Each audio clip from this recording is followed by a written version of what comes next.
Madame la Présidente, mes chers collègues. Nous faisons suite à une crise sanitaire jamais connue dans notre pays.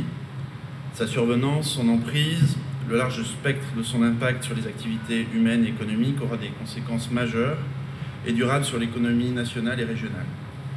Une enquête de l'INSEE a révélé les conséquences de la crise sanitaire sur notre économie régionale, notamment sur 3 secteurs importants de l'économie occitane, comme vous l'avez souligné dans votre rapport: la construction, la filière aéronautique et enfin le tourisme. Ainsi, la baisse de l'activité économique à la mi-mai fut estimée dans notre région à 33% par rapport à une situation normale.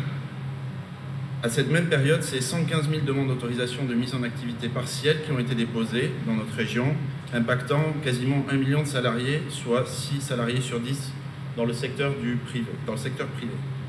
Autre impact socio-économique important qui fait suite au reste, c'est la baisse des offres d'emploi qui chute de 43%, constat de Pôle emploi en février 2020, une diminution qui s'est aggravée en avril, avec une baisse plus forte en Occitanie que dans les autres régions de l'Hexagone.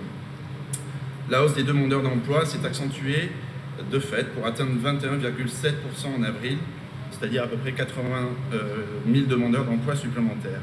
De même, une enquête de la CCI Occitanie démontre la durabilité des conséquences post-Covid, si tant est qu'on soit vraiment dans le post, sur l'emploi, avec 30% des chefs d'entreprise qui envisagent de ne pas réembaucher tous leurs salariés, avec une pointe notable de 37% dans le secteur de l'ORECA, c'est-à-dire l'hôtellerie, la restauration et globalement le tourisme.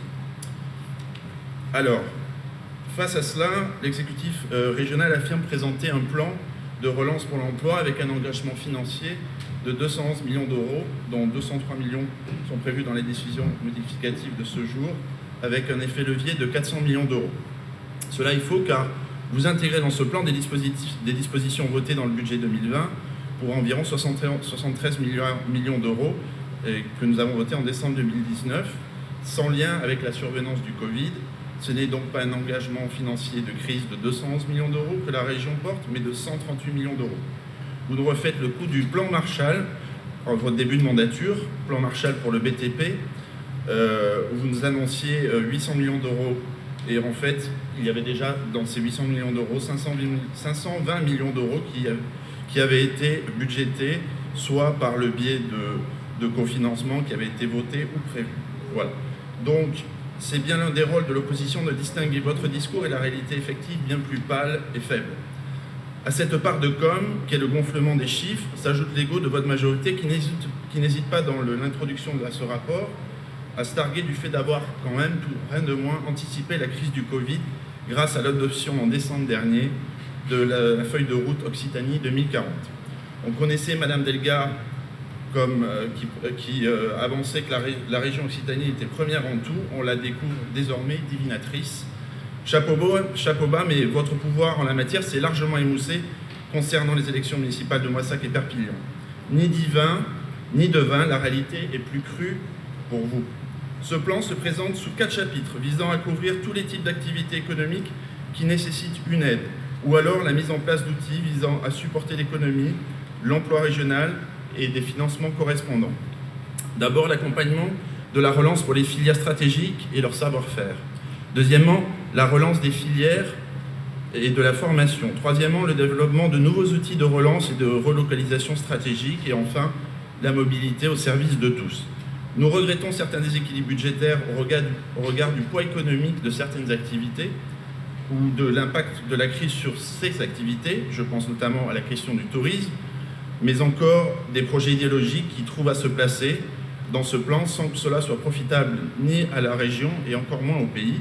J'en veux pour exemple l'élargissement de la gratuité de l'offre des transports aux réfugiés et demandeurs d'asile dans le chapitre dédié à la mobilité pour tous. En finances publiques, on connaissait le cavalier budgétaire, vous nous faites le cavalier idéologique. On pourra aussi s'interroger sur la création d'une agence régionale pour les investissements stratégiques, l'ARIS. Premièrement, car l'on ne compte plus le nombre d'agences créées depuis le début de votre mandature, avec tous les coûts que cela induit. Ensuite, les objectifs qui sont attribués à cette agence, je les cite: transformation du modèle économique, souveraineté régionale, rééquilibrage territorial, économie de demain, rentre totalement dans les attributions de notre agence de développement économique régional qui est ad hoc, qui est structurée sur 4 piliers, je vais quand même les rappeler: le développement économique, l'innovation, le développement du territoire et la conquête de marché et de l'attractivité. Enfin, vous évoquez, pour justifier cette création, la volonté d'aller vers une souveraineté régionale. Le Covid a redonné tout son sens à ce mot que nous portons contre vents et marées, et surtout contre votre politique. La souveraineté, madame, elle est nationale ou elle n'est pas. Vous n'êtes pas la présidente d'un État, mais d'une région. Nos maisons de région à l'étranger ne sont toujours pas des ambassades. La souveraineté, vous l'avez bradée. Le Parti socialiste, mais aussi les gouvernements auxquels vous avez appartenu, ont négocié, voté les traités qui ont mis à mal notre souveraineté nationale, permis aux commissaires européens de négocier les accords commerciaux qui nous ont fait tant de mal, au point qu'en matière de masques, de gants, de blouses, de médicaments, de respirateurs, dans la crise que nous traversions, nous avons été soumis à la production chinoise. Quelle est votre crédibilité en matière de souveraineté? Je suis au regret de vous dire qu'elle est nulle. Pire, vous utilisez ce mot à des fins politiques sans en épouser aucune des dispositions qu'il recouvre. Il nécessite celui de repenser notre modèle économique, s'il vous plaît, notre modèle économique, ce que vous ne faites pas. Il nécessite aussi de renégocier les traités, ce que vous n'avez jamais été prêt à faire. Vous pervertissez les mots pour cacher la défaillance que vous avez servi comme député puis comme ministre, en dépouillant méthodiquement la France et sa souveraineté, qui est le bien le plus vital à un peuple. Vous posez ce mot-là pour cocher une case. Nous défendons son principe pour défendre un peuple et l'indépendance de notre pays. Ce peuple, il s'agit des Français. Honte à ceux qui abusent et manipulent les mots. Ils prennent leurs concitoyens pour des sots et ils seront s'en souvenir. Cela dit, nous voterons globalement ce projet, hormis les amendements et les votes par division que nous avons demandés. Merci Madame la Présidente.